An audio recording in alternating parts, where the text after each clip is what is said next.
네, 우리 목사님께서 잘 소개해 주셨는데요. 조금 더 제가 소개를 좀 보탠다면은 저는 지금 이제 침례 신문사에서 사장과 또 이제 편집인으로 섬기고 있으면서 또 한국에서는 제가 목회를 했었습니다. 그래서 조금 일찍 제가 목회를 좀 담임 사역을 시작을 했던 편인데, 원래는 제가 캐나다로 유학을 가려던 계획이 있었는데 캐나다로 가는 그 비자가 계속 막히는 바람에 제가 가지를 못하고 교회를 사임한 상태였기 때문에 제가 하나님의 뜻이 뭘까 하는 중에 한국에 있는 우리 침례교회 그 교단 언론사가 있습니다. 침례 신문사에 들어가서 제가 일을 좀 돕게 됐는데, 그것이 인연이 돼서 미국으로 유학을 오면서 또 미국에서 미주 침례 신문사를 시작하게 돼서 오늘에 이르게 됐습니다. 그래서 우리 교단의 소식뿐만 아니라 또 애틀란타에서는 저희 침례 신문이지만 우리 교단 신문을 여러 미국의 여러 교단이 있지만 이렇게 정기적으로 신문이 발행되는 언론사는 우리 침례 교단이 유일합니다.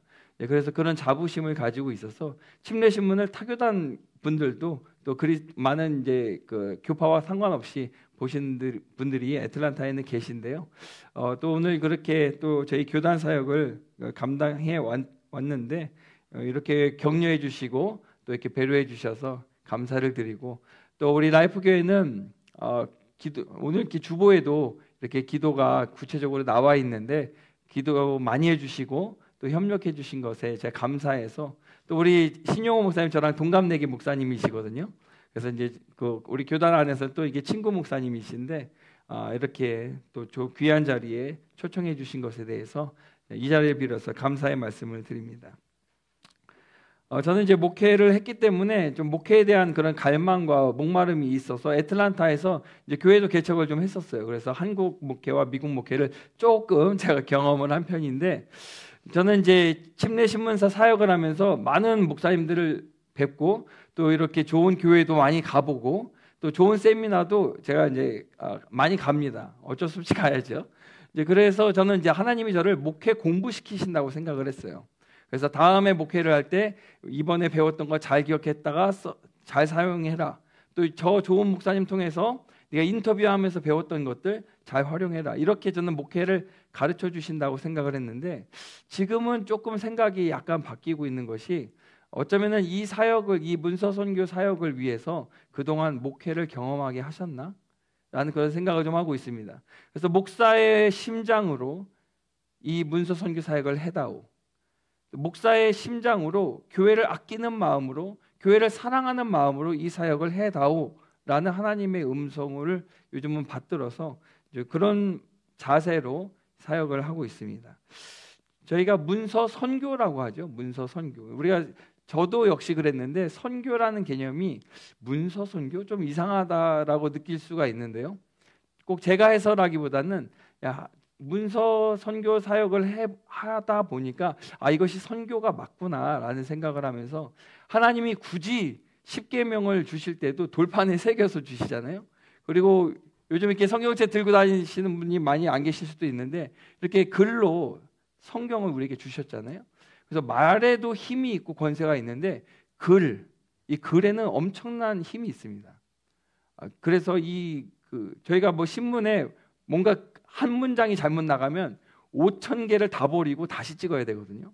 그만큼 이 한 문장, 미국에 우리가 다 살다 보면은 이 다큐멘터리가 중요하다는 것을 우리가 느끼지 않습니까?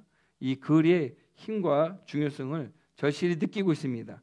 그런데 저희가 지금은 이제 글뿐만 아니라 이제는 뉴 미디어 시대에 맞춰서 방송도 준비를 하고 있습니다. 그래서 나중에 이제 내년부터 저희가 이제 유튜브 플랫폼으로 방송을 시작할 계획인데, 방송을 시작하면 뉴라이프 교회에 다시 오겠습니다. 네, 그때도 환영해 주시겠죠? 네, 감사합니다. 네, 라이프 교회는 제가 처음 방문했는데 우리 동갑내기 친구 신용호 목사님 목회하시는 이 교회를 꼭 한번 와보고 싶었고, 우리 교단에 여러분들 아실지 모르겠지만 우리 라이프 교회가 굉장히 건강하게 잘 성장하는 교회로 알려져 있습니다. 아멘이시죠? 네. 그래서 꼭 한번 와보고 싶었고요. 그리고 또 이제 그동안의 기도와 후원에도 감사 인사를 좀 드리고 싶었습니다. 근데 이제 말씀을 전해달라고 하셔서 이제 기관 보고뿐만 아니라 말씀을 나눠야 되겠는데, 이제 신용 목사님 저랑 동갑내기시지만 행정에도 달인이지만 저분이 또 말씀의 달인이세요. 그래가지고 제가 이 목사님의 강단에 서서 말씀을 전하려고 하니까 이게 막 이렇게 손이 막 좀 떨리고 있습니다.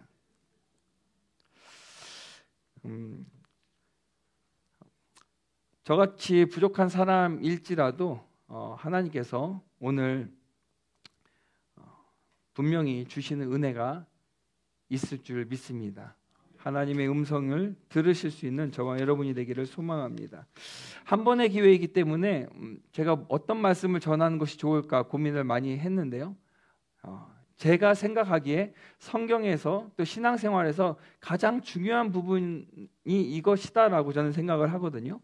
물론 각자의 포인트가 다 다를 수 있습니다. 그런데 제가 중요하게 생각하는 부분 바로 우리 아까 기도에도 그렇게 언급을 해주셔서 제가 놀랐는데요. 그리스도인의 정체성에 대해서 오늘 함께 말씀을 나누려고 합니다. 아틀란타는 이제 가을이 끝물이거든요. 이제 달라스는 가을이 어떨까 좀 궁금했었는데 어제 밤에 저녁에 그 맛있는 아줌마 순댓국을 제가 그걸 좀 사달라고 말씀을 드렸어요. 달라스에 올 때마다 그게 먹고 싶었는데 문을 닫고 막 그래서 못 먹었거든요. 그래서 그걸 맛있게 먹으면서 바람도 이렇게 막 부으니까 달라스의 가을, 이 애틀란타보다 더 좋은데? 라는 그런 생각도 어제 좀 들었습니다. 오늘은 날씨가 좀 굳은 것 같긴 하지만요. 달라스의 가을도 참 좋네요. 날씨 우리가 보통 이렇게 만나면 처음에 날씨 얘기 많이 하지 않습니까? 우리 오늘 이렇게 제가 처음 뵀는데요. 날씨를 하면 생각나는 것이 한국에서 제가 그 기사를 보고 좀 웃었어요. 그 기상청 직원들이 그 날씨를 맞추고 예측하는 그 기상청 직원들이 야유회 피크닉을 갔는데 그날 비가 온 거예요. 그래가지고 지금 웃으신 분들도 계신데요. 저도 그거 기사를 보고 이게 뭐야? 좀 웃긴다. 근데 날씨를 맞추는 사람들이 예보하는 사람들이 피크닉을 갔는데 비가 오냐? 웃겼거든요. 근데 또 하나의 기사를 또 보고 웃었어요. 불 끄는 사람들이 모여 있는 소방서에 불이 나가지고 그 소방서가 다 타버린 거예요. 그래서 제가 그 기사를 보고도 되게 웃었습니다. 야, 뭐 이렇게 불 끄는 사람들이 모여 있는 소방서에 불이 나서 다 타버리냐? 이런 웃기는 일도 있구나. 그런 생각을 했는데요. 왜 우리가 이런 것을 보고 좀 웃긴다는 생각이 들까요? 바로 그것은 그 정체성과 관련이 있습니다. 기상청의 정체성은 날씨를 예측하고 사람들을 대비시키는 일을 하는 그런 정체성을 가지고 있는데 거기에 그 결과가 너무 엉뚱한 결과가 나오니까 웃기는 거죠. 소방서도 불을 끄는 사람들이 모여있는 정체성을 가지고 있는 곳인데 바로 그곳에 불이 나서 다 타버렸다고 하니까 그 결과가 엉뚱하게 나와버리니까 웃기는 거죠. 그래서 이 정체성에 대해서 우리가 오늘 좀 나눠보려고 하는데요. 예전에는 기독교인이라면 존경받는 시대가 있었습니다. 물론 우리 라이프교회 성도님들은 지금도 존경받고 계신 줄로 믿습니다. 교회라고 하면, 목회자라고 하면 존경받는 시절이 있었습니다.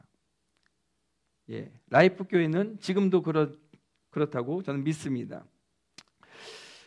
왜냐하면 그때는 자신들과는 교회는 뭔가 다르겠지. 우리와 그리스도인들은 좀 다르겠지. 또 우리 일반인들과 좀 목회자는 좀 다르겠지라는 그런 생각들을 기대감을 많이 가지고 있어서 그런지 그때는 또 그런 결과물들을 보아서 그런지 그랬던 시절이 있습니다. 근데 시대가 많이 변했고 지금은 오늘날에는 기독교를 욕하는 시대가 되고 기독교를 비웃는 시대가 되고 목회자에 대한 존경과 신뢰가 많이 떨어져 있는 것을 보게 되고요.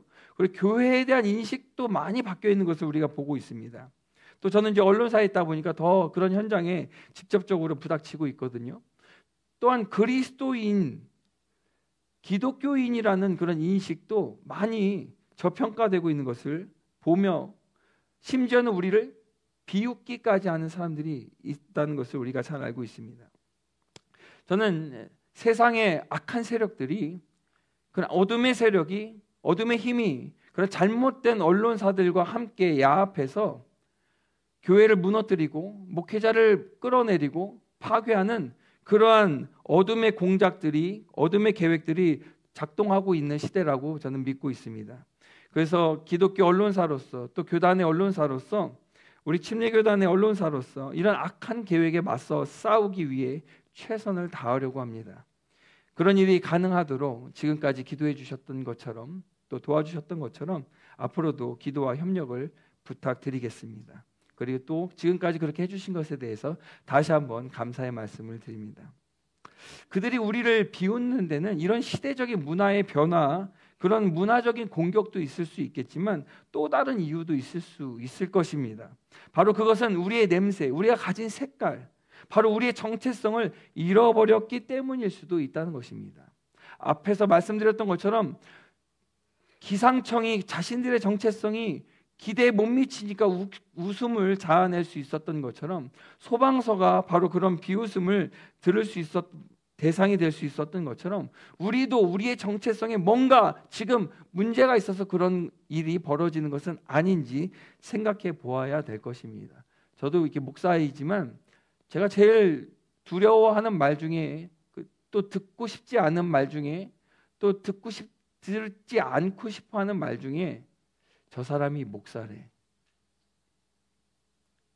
제가 어딘가 머물렀다가 갔는데 야, 저 사람이 목사래.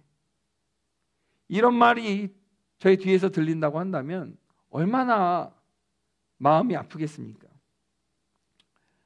저 사람이 교회 한수 집사래. 저 사람이 교회 교사래. 저 사람이 사모래. 저 사람이 그리스도인이래. 아무개 교회 집사님이래.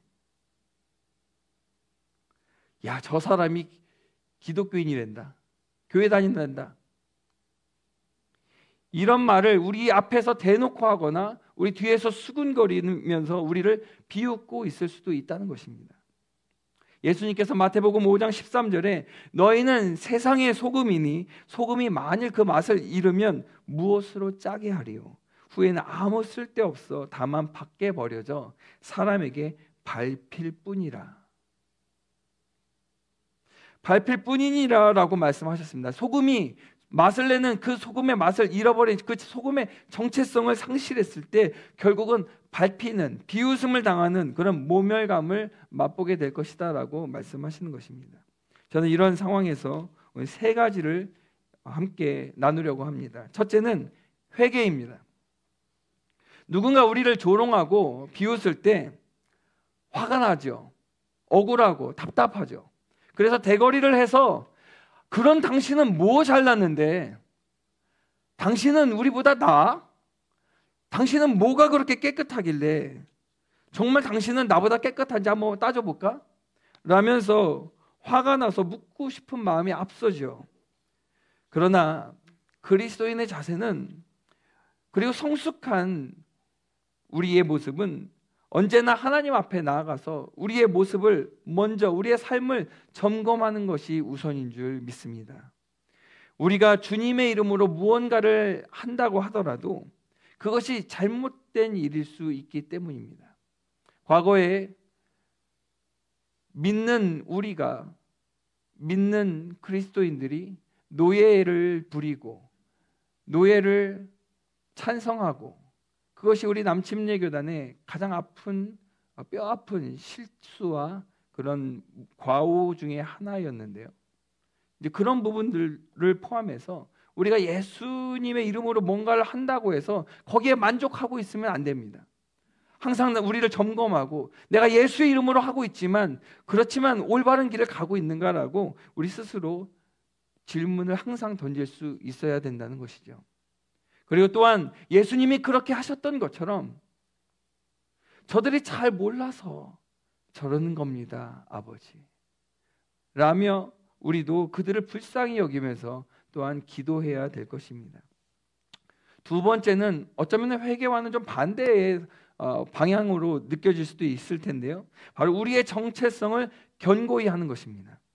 오늘 본문은 신약 성경의 절반 이상을 기록한 사도 바울이 성령의 영감을 받아 기록한 디모데전서, 자기의 영적 아들이라고 할 수 있는 디모데에게 보내는 편지의 시작 부분입니다. 제가 짧으니까 다시 한번 읽어보겠습니다. 우리 구주 하나님과 우리의 소망이신 그리스도 예수의 명령을 따라 그리스도 예수의 사도된 바울은 믿음 안에서 참 아들 된 디모데에게 편지하노니 하나님 아버지와 그리스도 예수 우리 주께로부터 은혜와 긍휼과 평강이 내게 있을지어다. 바울은 이 성경을 많이 기록했잖아요. 이 내용을 거의 빠짐없이 성경에 기록을 하고 있습니다. 거의 그 시작 부분에 이 구절들이 등장을 하는데, 비슷한 구절들이 등장을 하는데요. 그것은 자기 자신의 정체성을 먼저 확인하는 겁니다. 누가 나를 불렀는지, 누가 왜 나를 부르셨는지에 대해서, 내가 왜 사도로 주님께 부르심을 받았는지에 대해서 먼저 이것을 분명히 하고 지나갑니다. 사도 바울은 그 이름 앞에, 우리가 방금도 제가 사도 바울 이렇게 하잖아요. 물론 바울이라는 사람의 이름이 많아서 그럴 수도 있겠지만 우리가 사도 바울이라고 꼭 빼놓지 않고 사도라고 합니다. 왜 그럴까요? 지금은 이 사도라는 말을 쓰지 않습니다. 그러니까 내가 사도입니다라고 말하면 우리가 이단으로 정죄를 하죠. 우리가 신사도 운동이라고 해서 내가 새로운 사도다라고 말하는 사람들을 우리는 경계하고 이단으로 여깁니다. 왜 그럴까요? 이 사도라고 하는 것은 예수님께서 직접 택하신 12제자를 우리가 12사도라고 합니다. 예수님이 기도하시고 예수님이 직접 택하시고 예수님과 함께 먹고 자며 예수님과 동행하면서 배웠었던 그 특별한 12제자, 12사도를 우리가 사도라고 이야기를 합니다. 그리고 그들은 예수님의 부활을 목격했고 직접 부활하신 예수님을 보았고, 그리고 땅끝까지 복음을 증거하라는 예수님의 명령과 예수님의 사명, 예수님께 주신 사명을 받은 특별한 사람들을 우리는 사도라고 말합니다. 그들만 사도예요. 지금은 없습니다. 그런데 바울은 예수님을 믿는 자들을 잡아 죽이던 사람이었어요. 예수님을 믿는 사람들을 감옥에 가두던 사람이었어요. 예수님이 직접 뽑았던 12명이 아니었습니다. 그래서 사도 바울이 나는 예수님께 부름받은 사도라고 말을 했을 때 바울에게 사람들이 물었습니다. 당신이 왜 사도입니까? 당신이 예수님이 직접 뽑은 사람입니까? 당신이 예수님의 부활을 목격했습니까? 당신이 어째서 사도입니까? 이런 공격을 계속 바울이 받아요. 그래서 성경 곳곳에 나는 예수님께서 직접 다메섹에서 부르신, 그리고 그 중에서도 특별히 이방인에게 부름받은 나는 사도다. 왜 자기를 자꾸 사도라고 할까요? 사도라는 타이틀이 멋있어서 그럴까요? 야, 나 사도 한번 해봐야 되겠다. 사도 멋있네. 그래서 그럴까요? 그것이 아니라 바울은 예수님께서 주신 복음의 비밀이 훼손되는 것을 원치 않았고, 그렇게 명령을 받았기 때문에 자신이 사도라는 것을 강조했었던 것입니다. 당시에도 이단들이 있었기 때문에 여러 가지 말들을 많이 하는데, 그거 누가 말한 거야? 베드로 사도가 말한 거야? 그러면 오케이. 그렇기 때문에 너무나 많은, 지금도 이단이 많지만 그때 당시에도 막 엄청나게 많은 사람들이 이상한 말들을 많이 했습니다. 그렇기 때문에 이것이 사도의 권위로 하는 말이냐 아니냐는 이 복음이 땅에 떨어지느냐 복음이 심겨지느냐 굉장히 중요한 차이가 있었어요. 그렇기 때문에 사도 바울은 내게 주신 이 복음의 비밀은 진리이고 이것은 분명히 땅끝까지 증거되어야 하는 하나님의 말씀이다. 그렇기 때문에 이 사도 바울은 계속해서 다메섹에서 예수님께 부르심을 받은 사도라는 것을 강조합니다. 여러 차례 사도권을 자신의 사도라는 것을 강조하거나 변호하지 않으면 안 되었고, 그 내용이 성경 곳곳에 나오게 됩니다. 로마서 11장 13절을 보게 되면 내가 이방인인 너희에게 말하노라, 내가 이방인의 사도인 만큼 내 직분을 영광스럽게 여기노니. 갈라디아서 2장 8절에도 베드로에게 역사하사 그를 할례자의 사도로 삼으신 이가 또한 내게 역사하사 나를 이방인의 사도로 삼으셨느니라. 디모데전서 2장 7절에도 이를 위하여 내가 전파하는 자와 사도로 세움을 입은 것은 참말이요 거짓말이 아니니 믿음과 진리 안에서 내가 이방인의 스승이 되었느라. 내가 사도인 것은 거짓말이 아니다, 참말이다라고 사도 바울이 계속해서 그것을 강조하는 것을 볼 수가 있습니다. 처음에 저는 하나님 앞에서 먼저 우리를 돌아보면서 회개를 해야 된다라고 말씀을 드렸는데, 때로는 우리 자신 안에서부터 나오는 것이 우리를 무너뜨리기도 합니다. 그것이 무엇이냐면요, 너무 우리가 외부에서 뭐라고 하고 할 때, 조롱하고 비웃고 할 때 우리 스스로가 위축되고 침몰해버리는 경우들이 있습니다. 누군가 저에게 저 사람이 목사 맞아? 저 사람이 목사래 라고 할 때, 건강할 땐 괜찮아요. 근데 병들면 그치 맞아, 나 같은 게 무슨 목사라고, 저 사람 말이 맞다, 내가 무슨 목사냐, 그래 저 사람 말이 맞아, 내가 무슨 안수 집사야, 그래 나 같은 게 무슨 교사를 할 수 있겠어,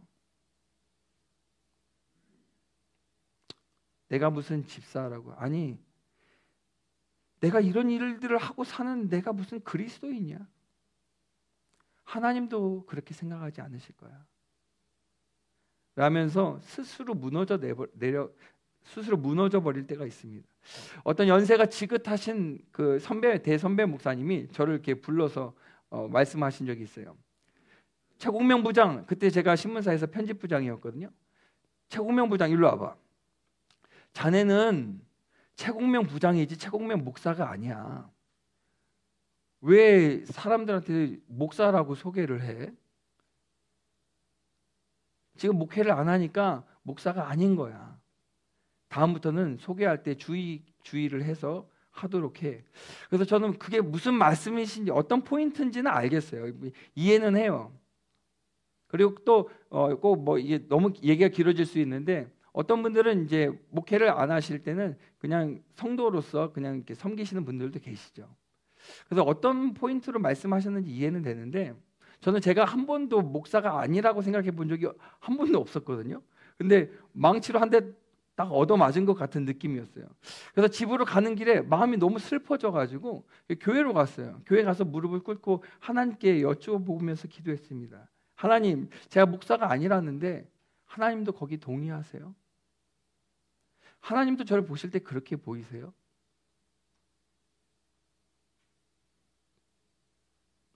마음이 슬퍼서 너무 울면서 기도를 하는데, 하나님께서 제 안에서부터 주시는 어떤 음성으로 저에게 말씀해 주셨어요. 공명아, 착각하지 마. 네가 목사가 된 것은 다른 사람이 세운 게 아니라, 네가 신학교를 졸업했기 때문에, 신학 공부를 했기 때문에 목사가 된 것도 아니고, 네가 손들고 저 목사 한번 해보겠습니다라고 네가 자원해서 신청서를 써서 된 것도 아니고, 네가 시치를 받고 안수식을 해서 목사가 된 것도 아니고, 그냥 내가 너를 목사로 부른 거야. 그게 제일 중요한 거야. 그냥 내가 너를 목사로 부른 거야.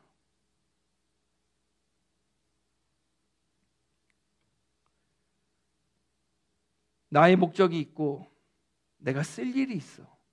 네가 다른 사람보다 더 완벽하거나 어떤 자격 조건이 갖춰서 된 것이 아니고, 네가 목사가 될 만한 사람이어서 된 것도 아니고, 그냥 내가 너를 목사로 부른 거야.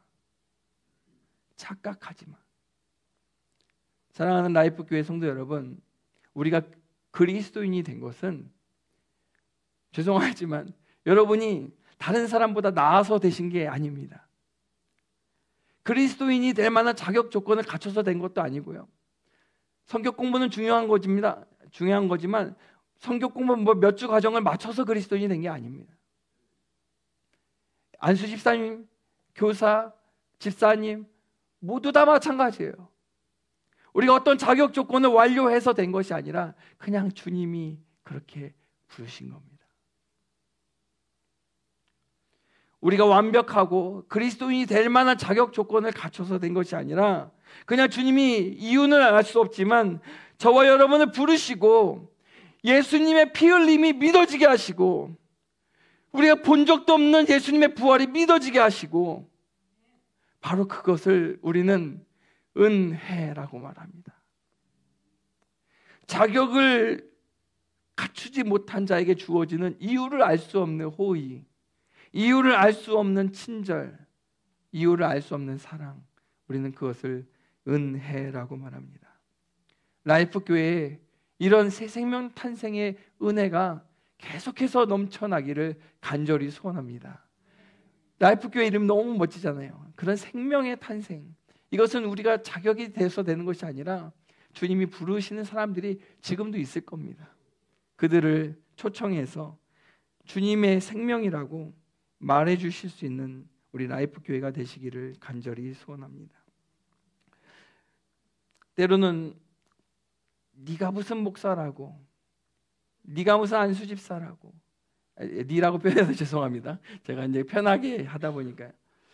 이제 그런 식으로 당신이 무슨 교회 중직이냐고 우리를 조롱하면서 우리를 공격하는 그런 말들이 있을 수 있어요. 그러면 거기에 수긍하고 그래 나 같은 게 뭐 이렇게 하는 것이 아니라 그건 마귀의 음성이니까 우리가 마귀를 곱게 대접하면 안 되잖아요. 그럴 때는 닥쳐라!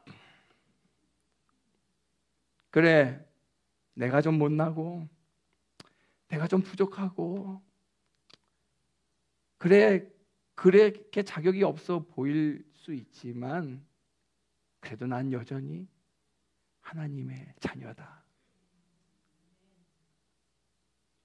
이렇게 그런 사단의 공격을 맞서 싸워 이겨내시기를 주님의 이름으로 축복합니다. 세 번째는 교회의 정체성입니다. 앞서 말씀드린 것이 나의 정체성이라고 한다면 교회에도 정체성이 있어요. 여러분 교회가 무엇이라고 생각하십니까? 우리가 코로나 팬데믹 기간을 지나면서 굉장히 중요한 두 가지의 깊은 고민이 있었어요. 첫째는 예배가 뭐지? 이게 모일 수 없게 하고 막 온라인 예배가 예배냐? 막 이런 막 예배에 대한 혼란이 왔습니다. 그러면서 많은 분들이 늘 드려왔던 예배인데 예배가 뭘까라고 깊이 생각하는 시간이 코로나 팬데믹 기간에 있었어요. 그리고 교회가 뭘까? 모이지를 못하는데 교회는 뭘까? 막 온라인 교회도 생기고 정말 교회라는 것이 뭘까라고 깊이 고민하는 그런 시간이 있었습니다. 여러분들 성경 공부 우리 목사님 또 성경 공부 하신다고 하셨는데요. 교회에 대해서 배우셨을 거예요. 교회가 뭡니까? 라고 물어보면 뭐라고 대답하시겠습니까? 어떤 분들은 이게 잘못된 대답이라는 거 하는 것이 아닙니다. 어떤 분들은 예수님을 머리로 한 주님의 몸이 교회입니다 라고 이렇게 대답하시는 분도 계실 수 있고, 교회는 그리스도의 신부입니다 이렇게 대답하시는 분도 계실 수도 있고, 교회는 뭐입니다 이렇게 여러 가지 그런 대답을 하실 수 있겠습니다. 어떤 분이 이제 세미나를 인도하기 위해서 선교사님들이 모여 계신 곳에 가셔가지고 질문을 하셨다고 해요. 여러분 교회가 뭡니까? 제가 드렸던 질문과 똑같은 질문을 했어요. 그랬더니 이제 어떤 목사님, 선교사님이 교회는 뭐 예수님의 몸입니다. 또 어떤 분은 뭐 이런 식으로 이렇게 쭉 대답을 하셨는데, 어떤 사모님 한 분이 사모님 교회가 뭡니까? 라고 물어봤을 때 그 사모님이 되게 머뭇거리면서 이렇게 대답을 하셨다고 했는데, 저는 그 얘기를 전해 듣기만 했는데도 제가 현장에 없었는데도 너무 마음이 막 찢어지는 것 같았어요.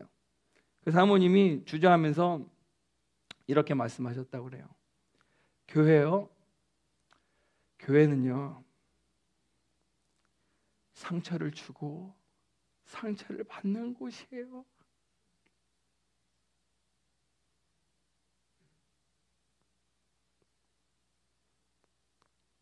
지금도 저는 이 얘기를 하면 눈물이 나는데요. 근데 더 슬픈 게 뭔지 아세요? 무슨 말인지 이해가 되는 거예요. 지금 그분이 무슨 얘기를 하고 계신지 이해가 되더라는 거예요. 그리고 심지어는 사모님 그게 아니에요. 교회는 그런 데가 아니에요. 교회는요 예수님의 신부예요. 교회는요 주님의 몸이에요. 그게 아니라고 사모님이 지금 잘못 알고 계시다고 고쳐 말하기가 어려웠더라는 것이죠.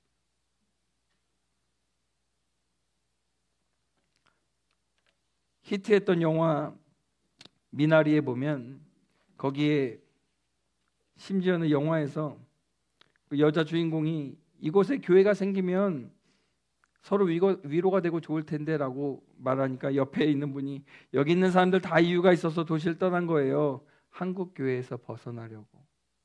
이런 대사가 나옵니다. 영어 자막으로 이렇게 나와요. To escape Korean church. 이것이 사회가 요즘 교회를 보는 눈입니다. 여러분, 라이프 교회는 다를 거라고 믿습니다. 우리 신용호 목사님과 우리 라이프 교회는 상처받은 사람이 오면 상처가 치료되는 하나님의 병원, 라이프 교회. 할렐루야. 진리를 알지 못했던 사람들이 이곳에 와서 진리를 배우고 진리를 깨닫고 진리를 영접하는 하나님의 학교. 악한 세력과 맞서 싸워서 승리할 수 있는 훈련이 되고 준비가 되는 하나님의 군사 기지인 줄 믿습니다. 그러한 정체성을 든든히 하면서 이 지역에 라이프 교회가 있어서 너무 다행이다. 우리 교단에 라이프 교회가 있어서 너무 감사하다. 우리 감사 축제 기간이잖아요. 추수감사절인데 이런 라이프 교회가 또 여러분이 있음으로 인해서 여러분이 계신 직장과 여러분의 사업장이 여러분의 가정이 여러분이 있어서 너무 다행이다라고 그렇게 모범적인 평가를 받는 그런 감사가 넘치게 되는, 우리 스스로 생산해내는 감사가 아니라 주변이 우리를 통해서 감사의 말을 전하는 그런 교회가 되시기를 주님의 이름으로 축복합니다. 여러분은 예수님은 제자들에게 너희는 나를 누구라고 하느냐라는 정체성에 대한 핵심 질문을 던지셨습니다. 그때 베드로는 주는 그리스도시요 살아계신 하나님의 아들이십니다 라고 예수님의 정체성을 파악하고 고백을 했습니다. 예수님의 던지신 핵심 질문이 그거였죠. 그리고 예수님의 사역을 시작하는 것, 예수님의 그런 사역을 우리가 공생애라고 이야기를 하는데, 예수님이 침례를 받으시고 사역을 시작하실 때 처음으로 있었던 그런 시험이 바로 당신이 하나님의 아들이거든 이 돌을 떡이 되게 해봐라. 당신이 하나님의 아들이거든 여기서 뛰어내려 봐라. 그 당신이 하나님의 아들이라면 그 정체성에 대한 시험이 있었고요. 그리고 예수님이 물론 부활과 그 지금까지 이어지는 사역이 있으시지만 예수님의 특별히 상징할 수 있는 십자가의 사역에서도 당신이 하나님의 아들이라면 이 십자가에서 내려와 봐라. 계속해서 정체성을 공격합니다. 정체성에 대한 질문을 합니다. 당신이 그리스도인이라면, 당신이 교회 안수 집사라면, 당신이 목사라면 이렇게 한번 해봐 라고 우리에게 끊임없이 세상은 공격을 할 수 있을 것입니다. 바로 우리의 신앙 정체성을, 우리의 삶의 정체성을 끊임없이 도전받으면서 살아가는 것이 저는 신앙생활이라고 생각을 합니다. 나는 그리스도인이기 때문에 이렇게 말해야지. 나는 그리스도인이기 때문에 이렇게 해봐야지. 끊임없이 나는 그리스도인이기 때문에. 근데 세상은 우리에게 자꾸 능력을 보여주라고 그래요. 물론 우리가 하나님의 은혜로 병도 낫고 또 부유하게 되고 다 좋죠. 감사하고 은혜인데, 당신이 목사라면 기도해서 안수해서 이 사람 낫게 해봐.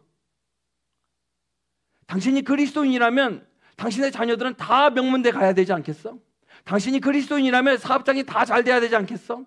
당신이 그리스도인이라면 뭐 다 이렇게 돼야 되지 않겠어? 라고, 당신이 그리스도인이거든 이렇게 한번 해봐라고 능력을 보여주라고 자꾸 우리에게 유혹을 합니다. 그런데 예수님은 내가 하나님의 아들이다라고 과시하거나 예수님은 그걸 증명하려고 애쓰지 않으셨어요. 봐봐, 내가 하나님의 아들인데 똑똑히 보여줄게. 이러지 않으셨어요. 우리의 삶도 마찬가지입니다. 그냥 우리가 스스로 하나님과 나와의 비밀로 확증하고, 그래, 난 그리스도인이니까 좀 손해보더라도 이렇게 하자. 내 스스로 그리스도인의 정체성을 가지고, 지금 성 정체성 가지고 우리가 말 많이 하지 않습니까? 계속해서 사단은 정체성을 파고들 거예요. 정체성을 공격합니다. 교회의 정체성을 무너뜨리고 우리 그리스도인의 정체성을 무너뜨리는 일에 열심을 낼 것이라는 것입니다. 우리의 신앙생활은 정체성의 싸움이라고 해도 과언이 아닐 겁니다. 바로 그리스도인 됨을 지켜가는 것, 저와 여러분이 해야 되는 일입니다. 라이프 교회의 정체성을 든든히 세워주시기를 주님의 이름으로 부탁드립니다. 그리고 여러분의 신앙을 든든히 잘 세워서 다음에 제가 방송 카메라를 가지고 왔을 때 우리는 이 라이프 교회를 로고스와 러브와 라이프를 지켜가고 있습니다 라고 고백하실 수 있는 여러분이 되시기를 주님의 이름으로 축원합니다.